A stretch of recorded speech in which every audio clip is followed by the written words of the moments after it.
رفقا تو چطوره؟ من کاکتوس هستم و خیلی خوش اومدین به یکی دیگه از ویدیو چنل من. رفقا گلم قبل از اینکه بریم سراغ ویدیو همین الان لطفاً همین الان چنل من رو سابسکرایب کنید و زنگوله بغلشون رو فالو کنید و اینکه این ویدیو رو حتما لایک کنید. و رفقا همونطور که دیدید انیمیشن سابسکرایب خیلی خفنی واسه چنلمون درست کردم. خب حالا بگذاریم رفقا نظرتون رو حتما برام کامنت کنید و این تنها حمایتی است که من از شما رفقا گلم میخوام برای من انجام بدید و زیاد وقت شما رفقا گلم هم نمیگیره. تو چرا اینقدر پشتتون میخوردین اسکول نفهم؟ مگه نمیدونی دارم ویدیو رکورد میکنم؟ ابرومونو بردی بیشور نفهم گو. خب رفقا همونطور که در تامنل ویدیو دیدین این شرکت گارنر پدر سوخته یک ایونت آورده رفقا که ادعا میکنه ما اگه شانسمون رو بزنیم و آیفون 13 رو در بیاریم آیفون 13 پرو مکس رو برای ما میفرسته و ما هم دیگه از خدامونه یکی به ما آیفون 13 پرو مکس بده. اونم کاملا رایگان. پس حتما تا آخر ویدیو همراه من باشید رفقا. اینستا منم این بالا میاد، حتما برید فالوش کنید رفقا. خیلی ممنون میشم حتما برید فالو کنید. و آره دیگه تو چنل اینستام قراره در آینده کلی گیم پلی خفن، کلی ایدیت خفن و اینجور چیزا برای شما رفقا گلم بذارم. پس خواهشاً یک دقیقه وقت بذارید و برید فالوش کنید. خیلی ممنون میشم.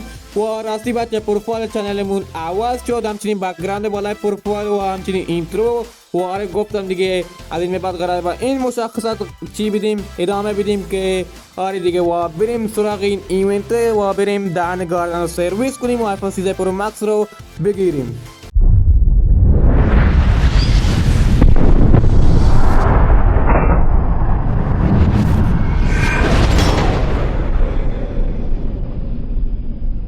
خب رفقا بریم سراغ این ایونت و این بزنیم دهن گاردن رو سرویس کنیم بچه. ایناش این ایونت هستش که 7 جولای اومده بچه. الان فکر کنم نمیدونم 11 جولای ولی هنوز وقت هست بچه. تو 19 جولای وقت هستش و نوشته فری فایر آیفون 13 پرو مکس و بریم بزنیمش و ببینیم که چی میشه بچه.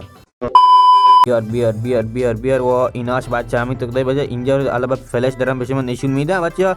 به این سه نفر تونستن آیفون رو بگیرن و آره دیگه گارنم براشون فرستاده و رفتن آلشو کردن بچه. الان میبینید همه تون وقتی اومدین تو این بچه چیز ایونت 5 تا توکن دارین که همون تقدر مشاهده میکنین. منم دارم و حالا بیا بزنیم اسپینو بچه و آیفون لعنتی رو بگیریم. خب بچه بزنیم آقا آیفون بده. آیفون بچه. آیفون رو میگیریم لعنتی. آیفون بده بچه. ناموسن در فوش میدانه و بچه آیفون داش آیفون بده ناموسن. آیفون داش اینا به دردان نمیخوره. آیفون بده. آیفون میگیریم بچه انشالله میگیریم بچه. یکی عقب‌تر بود میتونستم بگیریمش بچه. این آخرین توکنمونه انشالله بهمون آیفون رو میده و بده دیگه داشت ناموسن اذیت نکن. بده آیفونو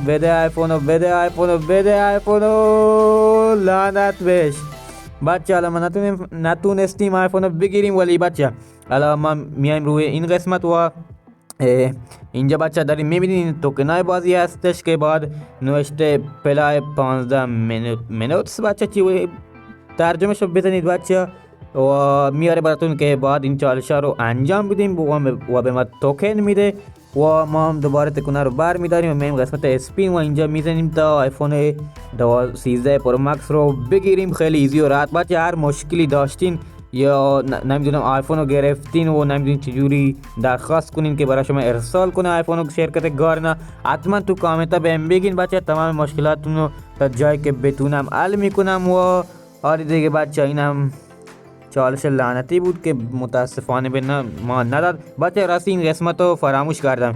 این قسمت شعر. خب الان اینجا یک کوری داریم میبینید بچه. این کد رو کپی میکنیم و اینجا پاستش میکنیم بچه. وقتی ای بابا اینجا بچه کپی میکنیم و اینجا پستش میکنیم بچه. ببینید پستش کردم بچه. یک کد خیلی کوچولو شد و این کد رو بچه ما باید واسه دوستمون بفرستیم و دوستمون بیام همینجا و این کد رو بزنن که و فکر کنم 2-3 بار این کد رو بزنن برای ما توکن میاد یا همچین چیزی بچه. ولی ما به این زیاد کار نداریم بچه. ما فقط به این چالشا کار داریم که این چالشا رو ترجمه کنید بچه. حالا ترجمهش نوشته 2000 متر بچه. فکر کنم 2000 متر بعد بدویم و اینجور داستانا و آره دیگه. خلاصه ما لعنتی به ما آیفون نداد. آیفون خوشگل و 13 پرو مکس رو و اینم بود از ویدیو امروزمون برای بچه. و اینکه آره دیگه بعد تا ویدیوهای بعدی منتظر باشید و اینکه امیدوارم نهایت لذت رو از این ویدیو برده باشین. عشق من هستید بچه، حتما ویدیو رو لایک کنید، چنل هم مثل همیشه سابسکرایب کنید بچه و زنگوله بغلش رو فعال کنید و حتما بچه کامنت بذارین اگه مشکلی داشتین، تمام مشکلاتون رو حل میکنم تو کامنت ها. و بچه اینستا منم این بالا میاد، حتما بچه اینستا رو فالو کنید، اونجا که گفتم قرار کلی گیم پلی و دیتا خفن میذارم، شما هم گیم پلی داشتید برام دایرکت کنید تا نمیدونم یه ویدیو میسازم، خلاصه یه کاری میکنم و شاید تو چنل یوتیوب هم گذاشتم، شاید اونجا تو چنل اینستا، ولی یه کارش میکنیم بچه، حتما برید فالوش کنید و که کلی ویدیو خفن که قراره که در آینده بذارم. و آره دیگه و امیدوارم از این ویدیو نهایت لذت رو برده باشین بچه. تا ویدیوهای بعد بمب خفن ناموسی و گنگ دیگه، خدا نگهدار.